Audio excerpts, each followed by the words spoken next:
tous, je vais vous présenter aujourd'hui un pot que j'ai acheté sur le site AliExpress. Je vous donnerai le lien dans la description. Alors c'est un pot qui m'est revenu à 105 €, frais de port compris, par DHL. Alors c'est une ligne en inox, passage bas, avec une cartouche réplique Akrapovic, avec un revêtement imitation carbone. Donc voici la ligne. Donc niveau construction pour 100 €, rien à redire. L'installation est relativement facile. Ça passe avec un sabot moteur. Il n'y a pas eu de retouche à faire sur le mien. C'est un sabot Air Max. Donc la fixation se fait sur le médecin de frein arrière, sur la vis supérieure. Donc une petite patte là qui est coudée, qui revient ici et qui sert le collier. Le pot est fourni avec des ressorts, des manchons adaptables pour toute moto, mais bon, on n'a pas d'utilité vu que c'est prévu pour la ligne qui est fournie avec. C'est du 51 mm.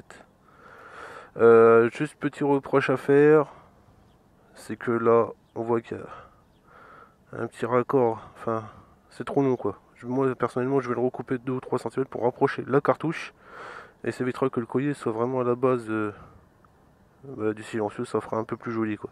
Et je pourrais installer les ressorts qui sont fournis, vu qu'ils sont trop courts pour faire une telle distance là. Voilà, c'est juste le seul reproche à faire. Il est fourni avec un dB killer, bon moi je roule sans. Le dB killer, il fait une réduction d'environ 10 décibels, mais sauf que moi je l'ai modifié.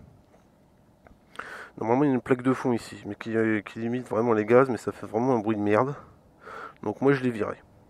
Mais bon, avec le dB killer c'est parfaitement acceptable.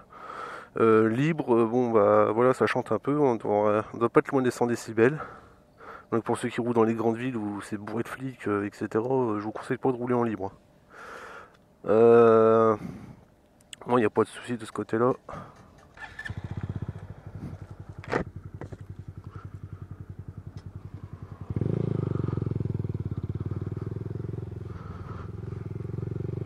On va faire un petit aperçu du bruit du pot en libre.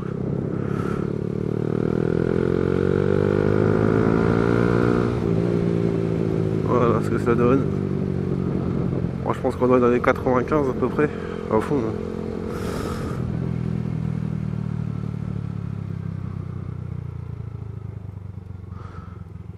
Au niveau performance, un pot bas est censé faire gagner un petit peu plus dans le pic de puissance, mais bon, je vais gagner quoi, 0,2 chevaux là, tout cassé. Ça n'a rien du tout quoi. Sur la MSX, c'est vraiment vu qu'il est pas aussi puissant, on ne tire pas la différence. Entre deux pots libres, après entre un pot échappement d'origine et un pot libre, on sent complètement la différence. C'est beaucoup plus coupleux. En vitesse de pointe, on gagne un petit peu, mais bon, c'est pas faramineux quoi.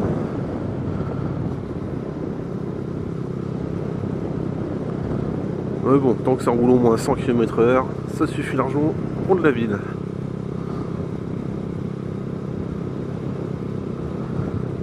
Après, par la suite, je vais lancer une série de tutos mécaniques sur le MSX. Alors, ce sera pour de l'entretien, c'est-à-dire par exemple le jeu au soupape, etc. Sur la modification moteur et châssis, par exemple durcir la fourche, parce que vraiment d'origine c'est une vraie pompe à vélo. Vous montez un trottoir, vous prenez la jante dans la gueule, ça tape direct. Qu'est-ce qu'on a après à faire sur... Ouais. Après ce sera vraiment au point de vue moteur, après ce que je vais quand même me lancer dans le montage d'Arbracam et d'un boîtier FI Takegawa. Question de porter la puissance du moteur du MSX tout en restant en 125 cm3. On passe à 11 chevaux à la roue arrière, donc c'est déjà pas dégueulasse comparé à 8 chevaux et demi quoi, d'origine. Donc le niveau bon, par contre ça fait monter le pic de puissance, à la place d'être à 6500 tours minute, il sera 8500 tours minute. Donc le moteur perd énormément en couple. Donc il faut vraiment être dans les tours pour exploiter la nouvelle puissance du moteur.